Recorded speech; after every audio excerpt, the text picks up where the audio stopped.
তিনি ফিরলে লখনৌ দল আবার কতটা শক্তিশালী হবে বলে তোমরা মনে করছো, এবং কলকাতা দলের হয়ে ওপেনার ফিল সল্টের এই ফর্ম তোমরা কেমন উপভোগ করছো? এখন ক্রিকেট প্রেমীদের মধ্যে বড় একটা প্রশ্ন হলো, মায়াঙ্ক যাদব কবে আবার ম্যাচে ফিরছেন? গত ম্যাচে দিল্লির বিরুদ্ধে তিনি খেলবেন না সেটা তো সবারই জানা ছিল। তাহলে কলকাতা ম্যাচে কি তিনি ফিরতে পারবেন? সেটাই এখন স্পেশালি লখনৌ সুপার জায়ান্ট সমর্থকদের কাছে সব থেকে বড় প্রশ্ন। এবং তেমনই ইঙ্গিত দিল লখনৌ দলের কোচ জাস্টিন লাঙ্গার।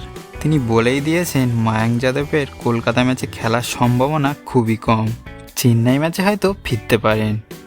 এবার আসা যাক আমাদের ঘরের টিম কলকাতা নাইট রাইডার্সের কথায়। গত সিজনে যথেষ্ট ভালো খেলা ওপেনার ব্যাটসম্যান জেসন রায় এতদিন পর তিনি জানিয়ে দিলেন পরিবারকে সময় দেওয়ার জন্য তিনি শেষ মুহূর্তে আইপিএল শুরুর কিছুদিন আগে টুর্নামেন্ট থেকে সরে দাঁড়ান।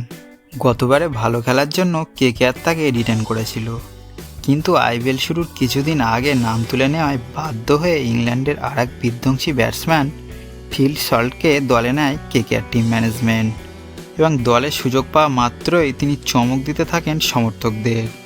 গত মরশুমে তিনি দিল্লির হয়ে তেমন ভালো ছন্দে না থাকলেও এখনও পর্যন্ত তিনি কলকাতার হয়ে ওপেন করতে নেমে দুর্দান্ত ফর্মে আছেন। যদিও গত ম্যাচে রান পাননি, তবুও তিনি যথেষ্ট ছন্দে আছেন। তোমাদের মতে মায়াঙ্ক যাদব চোট সারিয়ে কি খুব তাড়াতাড়ি আবার দলে ফিরতে পারবে? তিনি ফিরলে লখনৌ দল আবার কতটা শক্তিশালী হবে বলে তোমরা মনে করছো, এবং কলকাতা দলের হয়ে ওপেনার ফিল সল্টের এই ফর্ম তোমরা কেমন উপভোগ করছো? তিনি এই ফর্ম কি পুরো মরশুম জুড়ে বজায় রেখে কেকেআরের হয়ে অনেক অবদান রাখতে সক্ষম হবেন? তোমরা কি মনে করছো তা তোমরা অবশ্যই লাইক কমেন্ট করে জানাবে।